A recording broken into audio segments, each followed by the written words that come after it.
दोस्तों जियो financial service की बात करें तो स्टॉक में फ्राइडे को हल्की सी गिरावट देखने को मिली है या यूँ कह सकते हैं कि फ्लैट क्लोजिंग देखी है।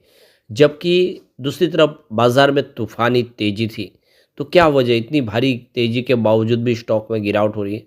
क्या स्टॉक और दबाव में आने वाला है या फिर यहाँ से एक अच्छी तेजी की संभावना बन सकती है? कुछ बड़ी अपडेट है, इस वीडियो के माध्यम से उसको समझने की कोशिश करेंगे। जियो फाइनेंशियल के फ्यूचर प्लान बहुत ही मजबूत है। फंडामेंटली कंपनी मजबूत है और रिलायंस का एक मजबूत सपोर्ट है। कंपनी को ब्लैक रॉक जैसा पार्टनर मिल चुका है। ऐसे में क्या आने वाले समय जियो फाइनेंशियल कमाल कर सकता है? जियो फाइनेंशियल ने यहाँ पे बजाज फाइनेंस के साथ टक्कर लेने की तैयारी कर ली और इसके लिए उनके सबसे भरोसेमंद पार्टनर को अपनी तरफ मिलाने की भी शुरुआत कर दी है। ऐसे में क्या आने वाले समय कुछ बड़ा होता हुआ दिखाई देगा, जानने की कोशिश करेंगे इस वीडियो के माध्यम से। लेकिन फ्रेंड्स, उससे पहले अगर आप पहली बार हमारे चैनल पे आए तो चैनल को सब्सक्राइब कर दीजिए, एक बेल आइकॉन दबा दीजिए ताकि जब भी नया वीडियो बने पहला नोटिफिकेशन आपको मिले। वीडियो पसंद आए तो लाइक से ज़रूर कीजिए। चलो फ्रेंड्स, वीडियो स्टार्ट करते हैं। मैं हूँ आपका दोस्त एस बी दवे और हमारे अपने चैनल ऑनलाइन कमाई में आपका बहुत बहुत स्वागत है। तो सबसे पहले अगर हम बाज़ार की बात कर लें तो बीएसई सेंसेक्स 79,112 17 के स्तर पे क्लोजिंग दी थी, जहाँ पे 1961 पॉइंट की ज़बरदस्त तेज़ी देखने को मिली, या यूँ कह सकते हैं कि 2000 पॉइंट की भारी भरकम तेज़ी। करीब 2.54% दौड़ा बीएसई सेंसेक्स। 77,000 जो सेंसेक्स था वो वापस 79,000 के आसपास पहुंच गया है। और देख सकते हो कि इसमें जो योगदान था वो बड़े निफ्टी के जो शेयर थे उसका योगदान है। बाकी मिड कैप स्मॉल कैप में कोई खास प्रदर्शन नहीं था। ये सारी तेज़ी थी वो लार्ज कैप में ही थी और इसी वजह से इतनी तूफानी तेज़ी देखने को मिली। वैसे निफ्टी फाइनेंशियल सर्विस में भी तेज़ी अच्छी थी। 23,623 के स्तर पे 350 पॉइंट की तेज़ी थी, यानी 1.51% अपर था क्लोजिंग में निफ्टी फाइनेंशियल सर्विस। उसके बावजूद भी जियो फाइनेंशियल में क्लोजिंग थोड़ी सी निगेटिव रही है।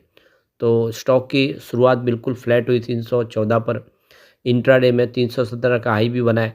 अच्छी तेज़ी बनी लेकिन तेज़ी रह नहीं पाई, ऊपर के लेवल से बिकवाली शुरू हुई और नतीजा ये रहा कि 312 का लो बना के अंत में 313.95 पर क्लोजिंग दी, जहाँ पे 0.080% की गिरावट थी, या यूँ कह सकते हैं लगभग फ्लैट क्लोजिंग देखने को मिली। अब यहाँ पे वॉल्यूम लगभग एक जैसा ही है बिल्कुल। पिछले 1 महीने पहले इसका 1 करोड़ का वॉल्यूम था। 53 लाख की डिलीवरी उठाई गई थी। 1 वीक पहले भी 1 करोड़ का ही वॉल्यूम हुआ था और सामने 57 लाख की डिलीवरी उठाई गई थी। गुरुवार को 1 करोड़ का वॉल्यूम हुआ और 53 लाख की डिलीवरी उठाएगी और फ्राइडे को भी 1 करोड़ का ही वॉल्यूम हुआ। बिल्कुल एक जैसे वॉल्यूम में कामकाज हो रहा है और इससे एक बात समझ में आई कि स्टॉक स्टेबल हो चुका है, बात ज़्यादा उठापटक यहाँ पे दिख नहीं रही है। अब इसकी परफॉर्मेंस देखें तो यहाँ पे देख सकते हो कि लगभग 5 ट्रेडिंग सेशन में ज़बरदस्त यहाँ पे गिरावट हुई और नतीजा ये रहा कि स्टॉक 300 का लेवल तोड़ के 299 पर आ गया था और वहाँ से अगर आप देखें तो 3 दिन की तेज़ी बनी। स्टॉक फिर से 320-23 की रेंज में आया। अभी फ़िलहाल स्टॉक फिर से 314 की रेंज में है, लेकिन चिंता की बात नहीं है क्योंकि निचले लेवल से बाउंस बैक देखने को मिला। जैसे ही बाज़ार सुधरेगा ये स्टॉक कमाल करेगा, लेकिन फ़िलहाल अभी एक सीमित दायरे में ट्रेड कर रहा है। अब यहाँ पे जो बड़ी अपडेट निकल के आ रही है, एनएससी के बाद बीएसई ने भी 43 शेयरों को एफ&ओ में शामिल करने का फैसला कर लिया है और इसमें जियो फाइनेंशियल सर्विस भी शामिल है और अदानी ग्रुप के 3 स्टॉक शामिल है।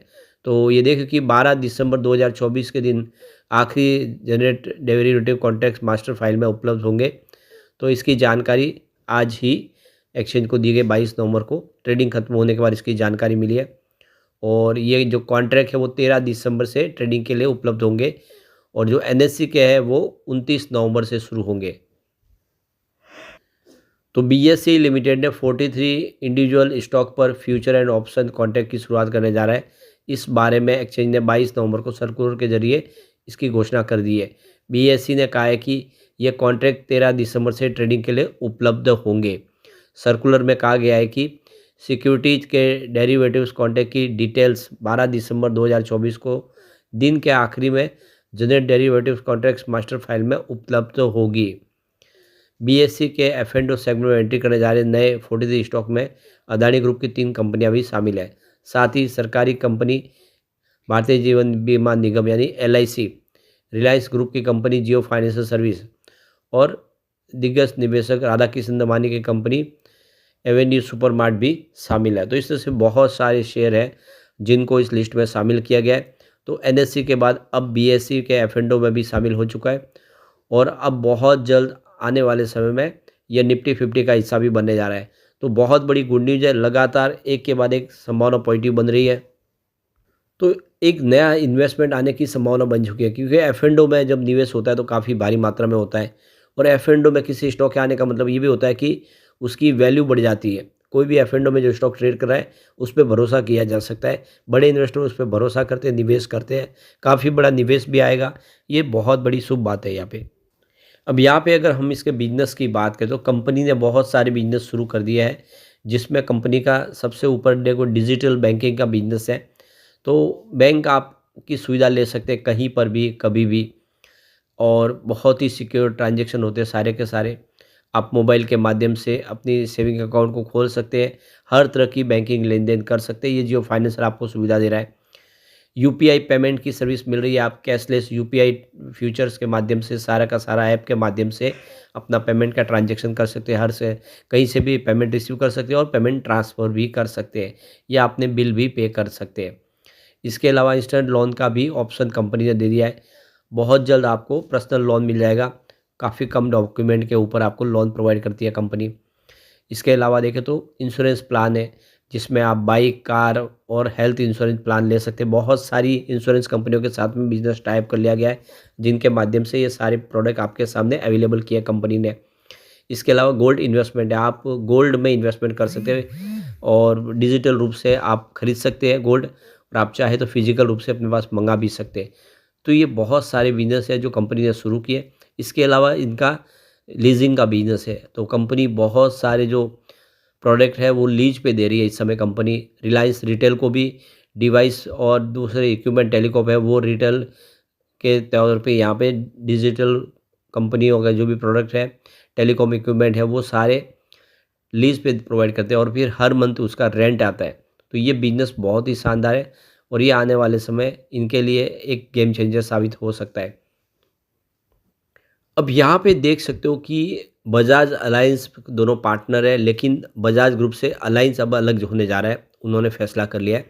तो अब जियो फाइनेंशियल सर्विस उनके साथ में बातचीत करे अलायंस ग्रुप के साथ में, ताकि उसको पार्टनर बनाया जाए, क्योंकि इंश्योरेंस का उनके पास बहुत सारा अनुभव है। ऐसे में इंश्योरेंस के बिजनेस के लिए अगर अलायंस साथ में जुड़ जाता है तो बिजनेस तेज़ी से करने में और आसानी हो जाएगी, और ये बड़ा फैसला लिया गया है। और ये पार्टनरशिप में दोनों के लिए बेनिफिट है। इंश्योरेंस कंपनी का जो आप देखें तो जियो फाइनेंशियल के लिए एक मजबूत इनके पास फंड है और उनके पास काफ़ी अनुभव है। अलायंस ग्रुप जुड़ जाता है तो दोनों को ही फ़ायदा होगा। तो एक बड़ी पहल है जो आने वाले समय पूरी होती हुई दिखाई देगी। तो ये देख सकते हो कि अलायंस जर्मन कंपनी है और बहुत सालों से बजाज के साथ में काम करी है। अब उनकी पार्टनरशिप टूट रही है और यहाँ पे ये जियो फाइनेंशियल के साथ में जुड़ने की संभावना दिख रही है। तो काफ़ी ज़्यादा पॉजिटिव संभावना जो इशारा करिए कि आने वाले समय में जियो फाइनेंशियल में काफ़ी अच्छी तेज़ी आ सकती है। अब एक बार हम इसके पिवट लेवल को चेक कर लेते हैं। तो यहाँ से अगर गिरावट होती है इस लेवल से 311 का पहला सपोर्ट है, ये सपोर्ट टूटा तो स्टॉक 309 तक जा सकता है। गिरावट और बढ़ती है तो फिर 306 तक जाने की संभावना बन जाएगी। अब पॉजिटिव माहौल बना तो 317 का फर्स्ट रेजिस्टेंस है, इसको पार कर लेते हैं स्टॉक आपको 321 तक जाता हुआ दिखाई देगा। तेज़ी आगे जा रही है तो फिर 323 तक जा सकता है। तो इस हिसाब से आप अपनी रणनीति बना सकते हैं। लेकिन फ्रेंड्स, कोई भी इन्वेस्टमेंट करने से पहले अपने फाइनेंशियल एडवाइज़र से एडवाइस ले लें या अपना खुद का रिसर्च करें, क्योंकि मैंने वीडियो आपके एजुकेशनल पर्पज़ के लिए ही बनाया। वीडियो पसंद आए तो लाइक से ज़रूर कीजिए और चैनल को सब्सक्राइब कर दीजिए। Thank you friends.